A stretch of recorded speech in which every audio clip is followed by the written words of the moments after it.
The morning sun glints off steel-gray waves as breaking news flashes across screens worldwide. Tensions rise. Philippines versus China in the South China Sea, proclaims the headline. In the background, live footage reveals two naval vessels, one bearing the red flag of China, the other the blue, red and white of the Philippines, locked in a nerve-wracking standoff. The world holds its breath as a standoff unfolds in this contested stretch of ocean. Every movement is watched closely. Cameras zoom in on sailors standing at the rails, binoculars raised, faces grim and focused. Commands echo across both decks. The tension is thick, hanging in the humid air, as both sides stay alert for any sudden move. At any moment, a simple misunderstanding could spark a larger conflict. News anchors speak in urgent tones. Social media trends with hashtags like South China Sea and Stand with PH.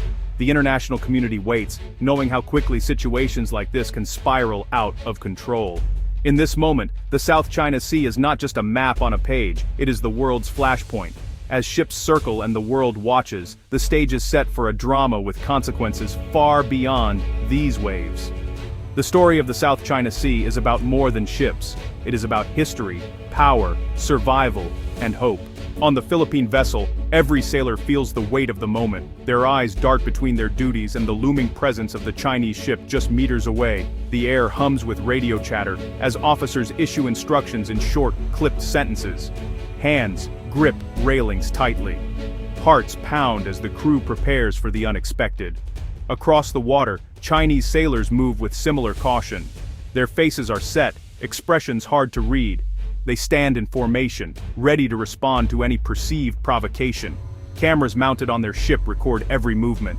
The two crews, separated by national allegiance and a few waves, are united by fear, pride, and resolve. The silence between the ships grows heavier. Any sound, a shouted order, a footstep, seems magnified. Sailors know that even a small accident could be misunderstood, escalating the encounter into something much worse. Yet, both sides have trained for this. They are determined to do their duty, whatever the cost. As the sun rises higher, tension gives way to resolve. For the sailors of both nations, this standoff is more than a job. It is a statement of national will. Neither side wants a war, but neither will back down. The world watches, hoping restraint prevails. For Philippine sailors, every patrol in the South China Sea is a test of courage. They leave port knowing the risks. Chinese vessels often shadow their movements. Sometimes, Chinese Coast Guard ships block their paths. Other times, water cannons or aggressive maneuvers threaten their safety. The daily routine is filled with uncertainty. Meals are eaten quickly, eyes always scanning the horizon. Sleep comes in short bursts. On deck, sailors wear life vests and helmets.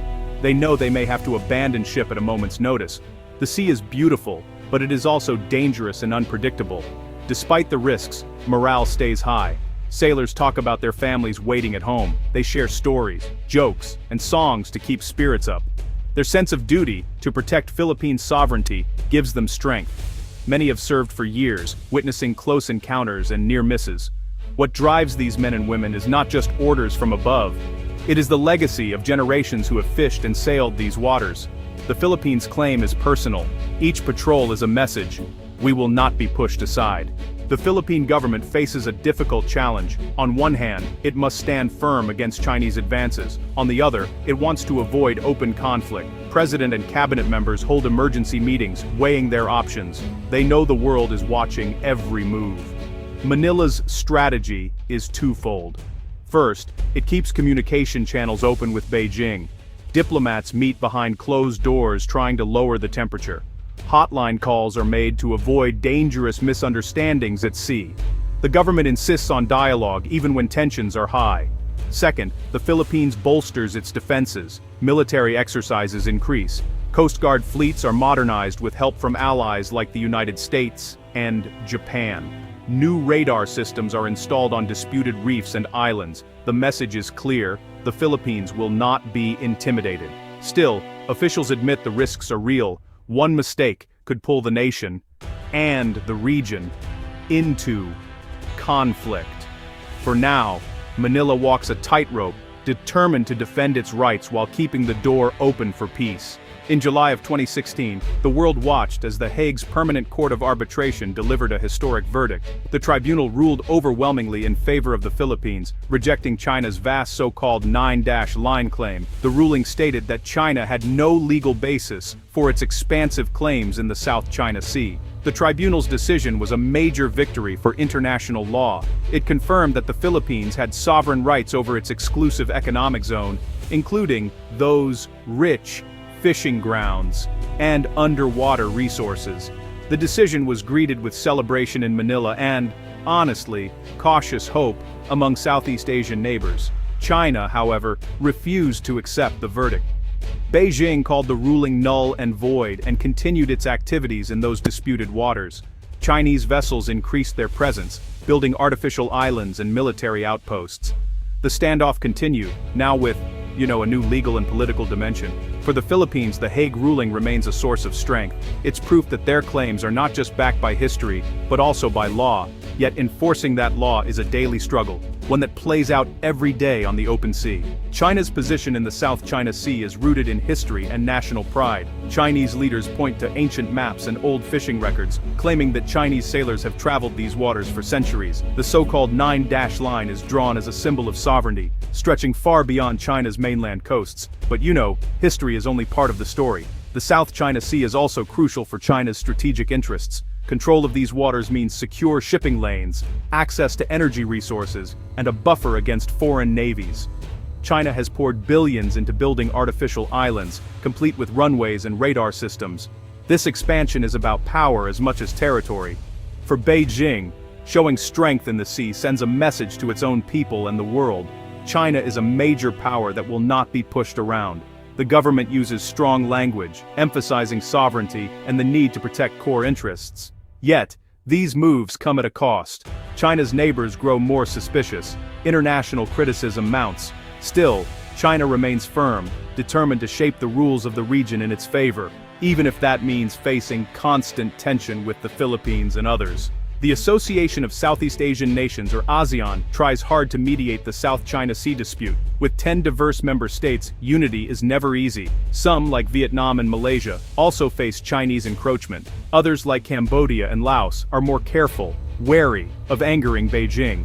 ASEAN leaders hold summits and special meetings, urging restraint from all sides. The group calls for a code of conduct to manage the disputes and lower the risk of clashes. Yet, progress is slow. National interests often pull members in different directions. Despite the challenges, ASEAN remains vital. Its voice represents millions who depend on the sea for food, trade, and jobs. The organization works quietly, sometimes behind the scenes, to keep channels open between China and its neighbors.